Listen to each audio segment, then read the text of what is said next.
Good morning, Your Honor. Good morning, Ms. Salyers. So let everyone identify themselves for the record. Let's go ahead and start with Mr. McCarty. Jeff McCarty, Deputy Prosecutor.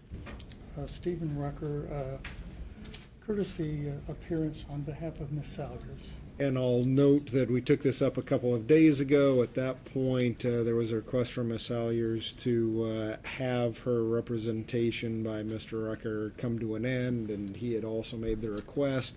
That was identified at the end of that hearing, but he had agreed to participate as a courtesy in this hearing that we scheduled for today. Thank you. We'll note that Ms. Salyers is here. Yes, Your Honor. Courtney Bosch, I represent Ms. Salyers in the underlying dependency matter. I'm here as a courtesy just to inform the court or the state if they have any questions about what our actual request is with regard to this no contact order. Thank you. So this came up earlier this week. We had the request from Ms. Salyers to terminate the no contact orders that have been in place. At that point, I made the determination that they would not be terminated. Question as to whether or not a modification at some point would be appropriate or not was left open. We put it on this morning's docket to get some additional information as to whether or not that could or should be considered at this point and where things stand. So we've got Mr. McCarty here. Appreciate that. Ms. Bosch, appreciate new participants from where we were a couple days ago. So Mr. McCarty, why don't I start with you and then I'll work our way from there. Sure, Your Honor. And you'll recall that at the time of sentencing, I made comments that the state was recognizing that at some point down the road we'd be willing to make some modifications in this case. But we were expecting to see some work done by Ms. Salyers before we would agree to that. And I don't know if this information got communicated to the court at the hearing on Tuesday, but I had checked in with Ms. Anderson, who's the social worker from Children and Family Services, about what sort of progress Ms. Salyers had made, and Ms. Anderson informed me that she had been undergoing UAs, and they had documented proof of that. And Ms. Salyers had reported to Children and Family Services that she had scheduled a mental health evaluation and made plans to attend Safe Choice DV classes and parenting classes. But we had no documentation that any of that had occurred, and I have no more information than that. And so that does sound to me like she is on the right track towards what we want to see for a modification. Based on just that, the state at this point is still opposed to any additional modification. We may learn more information this morning, and if counsel can provide enough information, we might be agreeable to a modification allowing supervised visitation if appropriate. All right. Well, I'm going to ask Ms. Bosch next here as a courtesy, and I appreciate that, just to give us some idea of what's happening in the dependency action. That was a issue that's arisen, and we've got a question with this no contact order potentially being a roadblock, if you will, for progress being made there, depending on what the status is in that case. So has there been a consideration at this point with contact with the children? Has the dependency court been open to that? Can you enlighten us on those issues? The court is very much correct that having this no contact order in place creates a huge barrier for the department to actually move forward. As this court knows, the goal is for them to reunify families and reunify parents with children. When there is a valid no contact order in place in the criminal court, they can't break that. And so even if they wanted to authorize visitation through the department, they can't. So what we're respectfully requesting is not that this no contact order be completely lifted, keep it in place, but what we would ask is that if we modify it in such a way, and I've gone through this a couple of times, we have to be very careful about the language, we modify it to state that Children's Administration, the social worker, and the dependency court have the authorization to start visitation with the parent who is under, the no contact order. Then at least the dependency court has that option to, when we get to that point, to start visitation. They are able to start it. They have the authorization outside of this no contact order. The language of the no contact order would stay. She still has no contact with her children outside of the boundaries of what is authorized under the department. The department, then, just kind of how this overview looks for the state and for the court to consider, always starts with supervised visits. And what that means, because a lot of people don't understand really what that entails, is that Ms. Salyers would be in a room. most likely starting at Children's Administration. She'd be in a room with her children. She would have no responsibility of getting them there and no responsibility of leaving and taking them away from the visit. There would be an actual supervisor in the room with her, and most likely the social worker on the other side of the two-way glass. So now you have two sets of eyes that are going to be watching Miss Salyers with her boys. If she would manage to even get out of that, then we also have a full-time on-site security guard that has been there for several months down at Children's Administration. There's no way that Miss Salyers could actually leave. She would have to stay there. She would have her specific time that she would be able to spend with her boys, and that process will go on for quite some time. We're not talking just a week or a month. She would be supervised for quite some time. Now, if the department, because we know they don't have a lot of resources, time and money, if they chose to move those supervised visits to Innovative Services Northwest, the same provisions apply. Ms. Salyers would be in a room with her children. She would not be allowed to leave the room with her children, even to take them to the restroom or anything like that. There would be somebody in the room with her, and she would not be allowed to or permitted to leave that building. So that's what supervised visits look like. The commissioner in the dependency court also likes to move very, very slow. As she says many times to clients, I want to move slowly to make sure that you are successful. If we move too quickly, I don't want to have to take steps backwards. So we would be under supervised visitation for quite some time. From there, then, if there's a recommendation authorized by the department that we move to monitored visits, that's where we have somebody who is around about in the area and checks in on the family, but isn't necessarily sitting in the room. Now, we are a long way from that even occurring.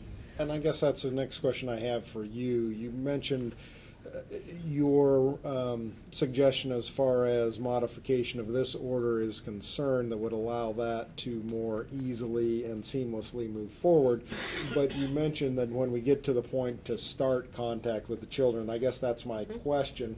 Given the status of where we are in that case, I'm assuming they're not to the point yet to allow contact with the children. No, and the court needs to understand at this point we haven't even gone to fact finding for the parents in this matter. It's actually set for next month. And so at this point where we stand, any services that actually Ms. Salyers has engaged in, she is doing her UAs, she has done a mental health evaluation. We should be getting that result soon with her release of information. She has involved herself in classes. She has gone in for substance abuse evaluation. All of those services are just recommendations at this point. They're not even court ordered. So she's doing those under her own volition. When we go to fact finding, we will see then if there's even a basis for a dependency. So we're not quite there to that point. At this point, though, under statute for the dependency case, they are required to do visits with parents, but they can't because of this particular no contact order. So what we're looking at is starting those visits so that we can get these services going for mom pending this fact finding, which I have my calendar with me. I believe it is on the 4th of May? It's May 2nd. May 2nd. It's on that Monday.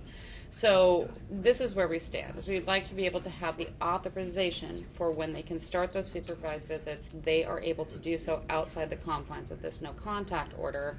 And then from there, we move very, very slowly. And both parents have to work their services in order for it to be successful. Well, and I certainly commend you, Ms. Salyers, for the efforts it appears that you are making to be engaged in the efforts with the UAs and the other efforts that are going to be critical and helpful for you as you work through the process. And Mr. Rucker, at the time that the plea was entered and we completed that, had mentioned how it would be a priority and an effort for you to work through the process to be helpful in that, and it appears that that's been happening, and Mr. McCarty's acknowledged that the information that he has verifies that as well. So I commend you for those steps and want you to continue to be engaged in it.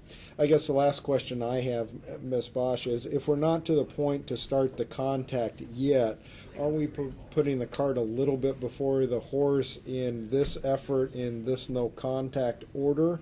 Is this no contact order really limiting anything at this point if the dependency court isn't in a position to be looking at supervised visitations anyway? It is limiting at this point because I've been actually in an FTDM or family team decision-making meeting where the social worker is saying, I want to start visits, supervises, I can't because of this no contact order. And so that's where I stepped in and said we are trying to get this lifted so that, or at least modified, so that she would have that, they have the authorization to be able to start that.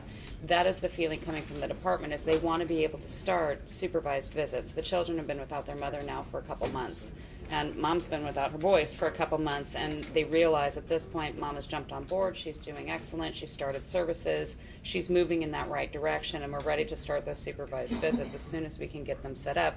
We just can't at this point, and they couldn't even really consider it until we have. It's really this where these two courts kind of come to a standstill. They can't consider it until there's provisions in the no contact order to allow them to do so. So they don't want to give mom false hope and say, well, yeah, we want to start this without knowing what this court is going to do with the modification of this no contact order. All right. I'll give Ms. Salyers a chance if you want to provide some additional information, although I think we've got a clear picture of where things stand. Speak for you for just a Yes. minute. All right. And since he was here as a courtesy, I didn't want to just Oh, impose I on want Mr. to Rucker continue on if I necessary. can, Your Okay, Honor. go ahead. Thank you. We renew the request for there to be a modification, not a removal or of the no contact order by this court. I renew my analogy of what we have is two competent, capable generals trying to run one army. It's just not going to be able to work. They need to be able to make independent decisions in the best interest of this family. What is proposed by the defense is that this court indicate that supervised visitation may occur at the discretion of the department.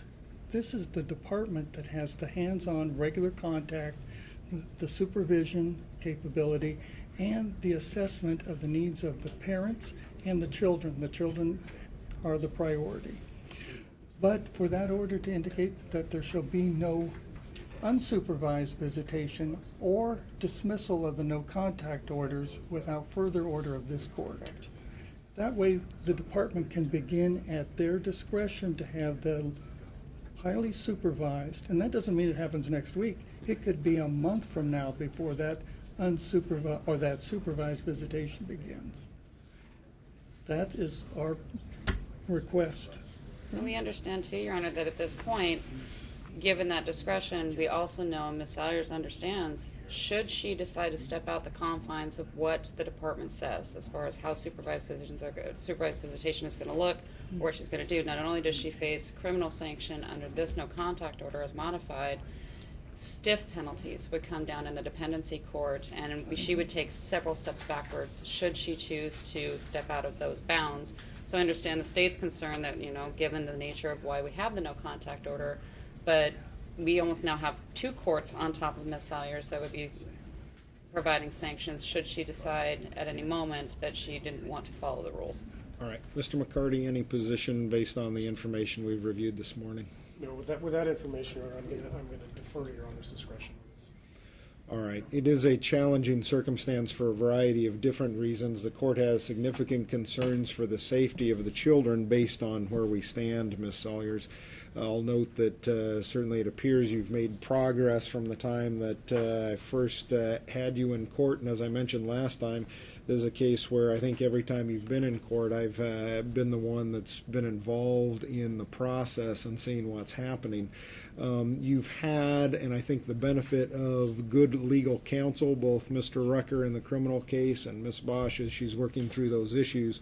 I would more than anything recommend that you continue to be engaged and involved and work through that process with Ms. Bosch at this point. It's going to be important that you understand the importance of taking every step, even if it may not be required by the dependency court at this point. If it's something that's recommended from the court, I would highly recommend that you're making sure you're taking those steps. That's going to be necessary and important. Given where we are in the case, I am comfortable taking the step of allowing there to be some contact if and when those in the dependency process feel that that contact is appropriate on a supervised basis.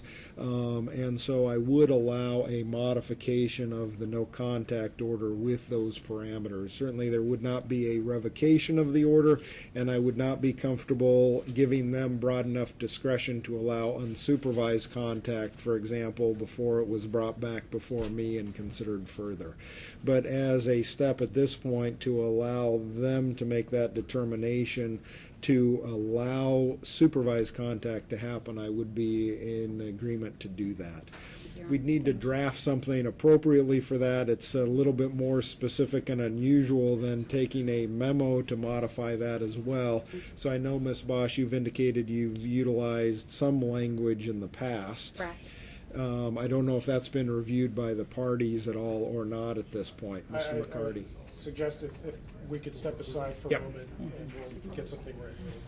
And typically, just so the court knows, when we get to that point where they want to do unsupervised, we need to go get permission from dependency court to come here to then ask permission. So there's several layers that we have to get through. And I just want to make it clear to everyone, mainly Ms. Salyers, that my decision today isn't taking that level at Right. all Right. away from the process. All Right. right? Thank you, Your So Honor. we'll let the participants step back, see if we can work through those Thank you, Your language Honor. Thank you, Your issues. Honor. You bet. You don't need that. All right, ready on number 9, Shira, for conditions.